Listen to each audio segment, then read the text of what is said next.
पैसा हा फक्त नोटा, नाणी किंवा बँकेतील आकडे नाही. पैसा हा माणसाच्या मनाशी जोडलेला विषय आहे. अनेक लोक आयुष्यभर कष्ट करतात, तरीही पैशाच्या बाबतीत कायम संघर्षात राहतात. तर काही लोक कमी मेहनत करून सुद्धा सहज पैसा आकर्षित करतात. इथे फरक कुठे आहे?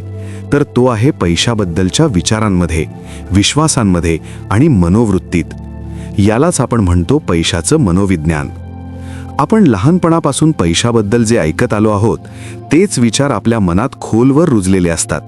घरात जर नेहमी असं ऐकलं असेल की पैसा कमवणं खूप कठीण आहे, श्रीमंत लोक वाईट असतात, पैसा माणसाला बदलतो, तर नकळत आपलं अवचेतन मन पैशाला विरोध करायला लागतं.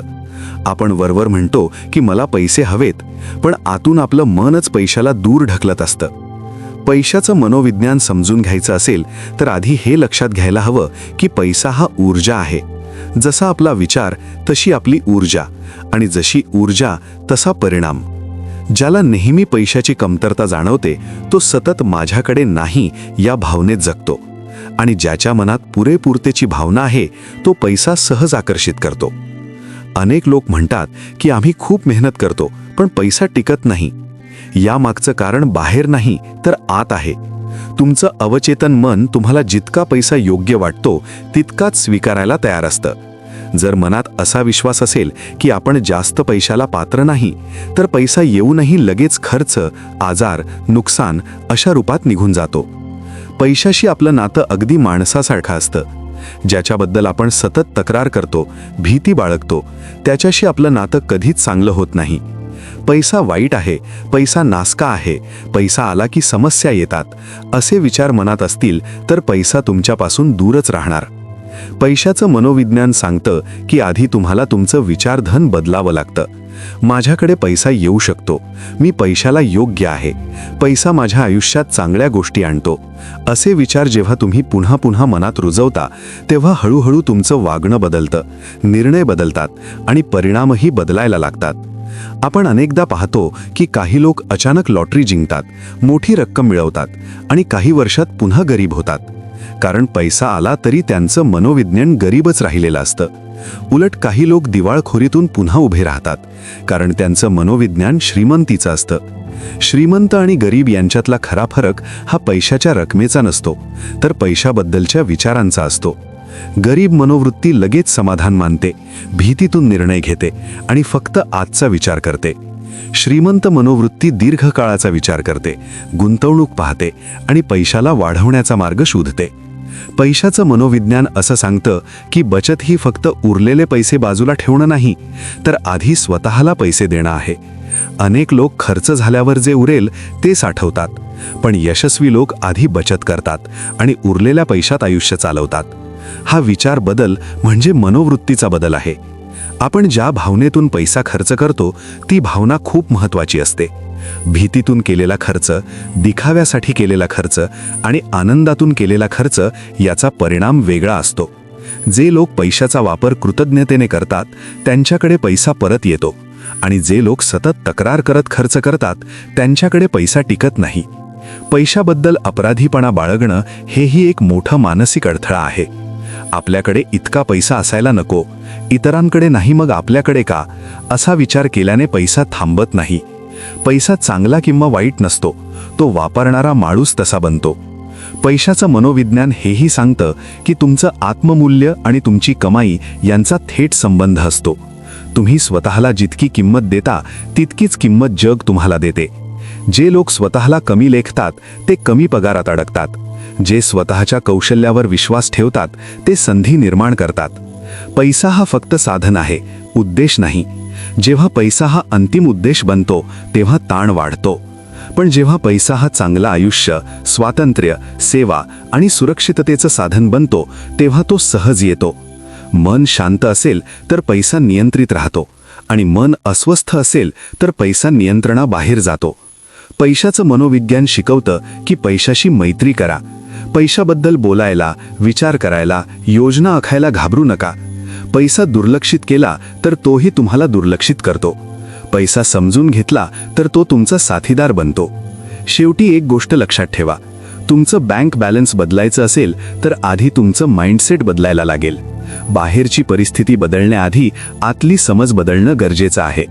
जेव्हा तुमचं मन म्हणायला लागतं की पैसा सुरक्षित आहे, पैसा चांगला आहे, पैसा माझ्या आयुष्यात वाढत आहे, तेव्हा हळूहळू तुमचं आर्थिक वास्तवही बदलायला लागतं. पैसा हा तुमचा शत्रू नाही, तो तुमचा आरसा आहे. तुम्ही जसे विचार करता, जसे निर्णय घेता, तसाच पैसा तुमच्या आयुष्यात वागतो. म्हणून पैशाचं मनोविज्ञान समजून घेतलं तर फक्त पैसा नाही, तर संपूर्ण आयुष्य समृद्ध होतं. एकदा एका गावात अर्जुन नावाचा माणूस राहत होता. मेहनती होता, प्रामाणिक होता, पण आयुष्यभर पैशासाठी झगडत होता. तो म्हणायचा, मी काही चुकीचं करत नाही, तरी पैसा माझ्याकडे का टिकत नाही. एक दिवस तो डोंगरावर राहणाऱ्या एका साधूंकडे गेला. साधू फार श्रीमंत नव्हते, पण त्यांच्या चेहऱ्यावर विलक्षण शांतता आणि समाधान होतं. अर्जुनने विचारलं, बाबा, तुम्ही इतके शांत कसे?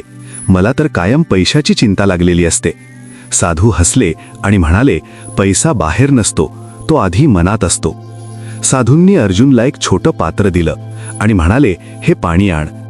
अर्जुन पाणी भरून आला, पण पात्राला भेग होती, पाणी गळत होतं. साधूंनी विचारलं, पाणी का टिकत नाही? अर्जुन म्हणाला, पात्रात भेग आहे.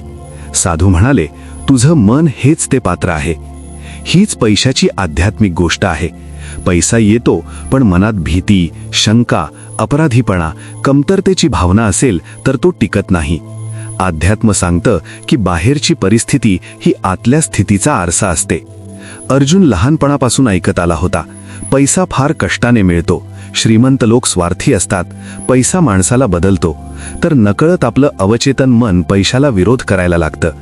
आपण वरवर म्हणतो की मला पैसे हवेत, पण आतून आपलं मनच पैशाला दूर ढकलत असतं.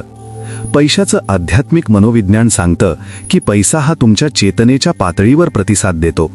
कमी चेतना म्हणजे भीती, स्पर्धा, ईर्ष्या. उच्च चेतना म्हणजे विश्वास, समाधान, कृतज्ञता. ज्या पातळीवर तुम्ही जगता त्या पातळीवर पैसा येतो. साधूंनी अर्जुनला एक साधी प्रॅक्टिस सांगितली, जे आहे त्यासाठी रोज आभार मान. थोडं असो किंवा जास्त, पण मनातून कृतज्ञता ठेव. सुरुवातीला अर्जुनला हे मूर्खपणाचं वाटलं, पण हळूहळू त्याला जाणवायला लागलं की मन शांत होत आहे. अध्यात्म सांगतं की जेव्हा मन पुरेसं आहे या भावनेत येतं, तेव्हाच विश्व अजून दे या स्थितीत जातं. आणि जेव्हा मन म्हणतं की कमी आहे, तेव्हा विश्वही म्हणतं तुला कमीच मिळेल. एक दिवस अर्जुनने लक्षात घेतलं की तो आता पैशाला घाबरत नाही. तो पैशाचा आदर करू लागला. खर्च करताना अपराधीपणा नाही आणि कमवताना भीती नाही. पैसा त्याच्यासाठी साधन बनला, देव नाही. साधूंनी शेवटी त्याला एक गुपित सांगितलं, तुझी किंमत तू स्वतः ठरवतोस. आत्ममूल्य वाढलं की कमाई वाढते. अध्यात्मात आत्मसन्मान म्हणजे अहंकार नाही, तर स्वतःला ईश्वराचा अंश मानणं आहे. अर्जुन जेव्हा स्वतःला कमी समजायचा, तेव्हा तो कमी पगार स्वीकारायचा. जेव्हा त्याला जाणवलं की माझ्यातही शक्ती आहे, तेव्हा संधी स्वतःहून येऊ लागल्या. पैसा बाहेरून नाही, तर आतून आकर्षित होतो, हे त्याला उमगलं. पैशाचं अध्यात्म हे शिकवतं की सेवा आणि समृद्धी एकमेकांच्या विरोधात नाहीत. जे देतात त्यांच्याकडे जास्त येतं, कारण देणं म्हणजे विश्वावर विश्वास ठेवणं आहे, आणि विश्वास हा सर्वात मोठा आध्यात्मिक धन आहे. शेवटी अर्जुनने साधूंना विचारलं, बाबा, आता मला काय लक्षात ठेवायचंय? साधू म्हणाले, पैसा तुझा मालक नाही, तू त्याचा सेवकही नाही, तू त्याचा योग्य वापर करणार आहेस. आज अर्जुन श्रीमंत आहे, पण त्याहून महत्त्वाचं म्हणजे तो शांत आहे, कारण त्याने पैशाचं गणित नाही, तर पैशाचं मनोविज्ञान आणि अध्यात्म समजून घेतलं. आणि ही गोष्ट फक्त अर्जुनची नाही, ही प्रत्येकाची आहे. जोपर्यंत आपण पैसा बाहेर शोधतो, तोपर्यंत तो दूर राहतो. आणि ज्या दिवशी आपण मनात समृद्ध होतो, त्या दिवशी पैसा आपोआप मार्ग शोधून येतो. पैसा हा परीक्षा आहे. चेतना वाढली तर तो आशीर्वाद बनतो, आणि चेतना कमी असेल तर तो बंधन बनतो.